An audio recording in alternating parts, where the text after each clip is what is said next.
Sam had just started ziplining when the belt on his safety harness started to get loose, but he had no idea about the danger. He just kept having fun, taking photos and posting them online. When he reached the middle of the zip line, right above a deep canyon, he realized for the first time that something was wrong. He quickly grabbed the steel cable above him to keep from falling, but by then, his safety harness had completely broken. To stop himself from falling, he lifted his legs and wrapped them around the cable. But by the time the staff came to save him, Sam was completely exhausted. The rescuer grabbed Sam's body with his own legs and started to slowly inch his way back. Everyone thought Sam was safe, but not even 10 seconds later, his strength gave out. He couldn't hold on any longer, slowly slipped down, and finally fell into the 100-meter deep canyon. But Sam's trouble wasn't over yet. His wife, Mary, who was standing on the platform above, didn't give up. She ran straight down to save her husband. Mary was a retired Special Forces soldier and had a lot of experience surviving in the jungle. She estimated where Sam might have fallen by looking at the marks on the steel cable, and then she called him. Hearing the ringtone, Mary found the spot where Sam was lying unconscious. Just then, the ambulance called by the staff also arrived. But the strange thing was,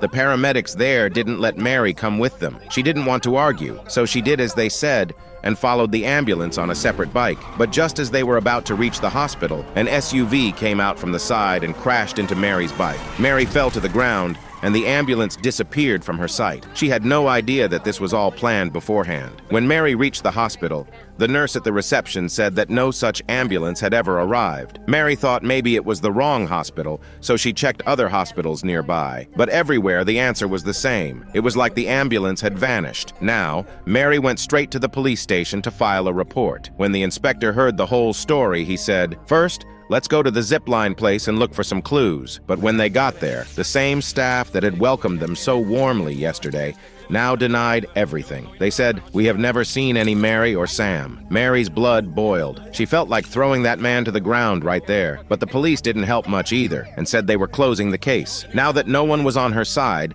Mary decided to find her husband her own way. She went back to that same zipline platform. She barely put on the safety clasp and pulled herself along the zip line to the spot where Sam had fallen. Her suspicion was right. She asked a man who was there, but when he started making excuses, Mary threatened him, "If you don't tell me the truth, I will throw you from here."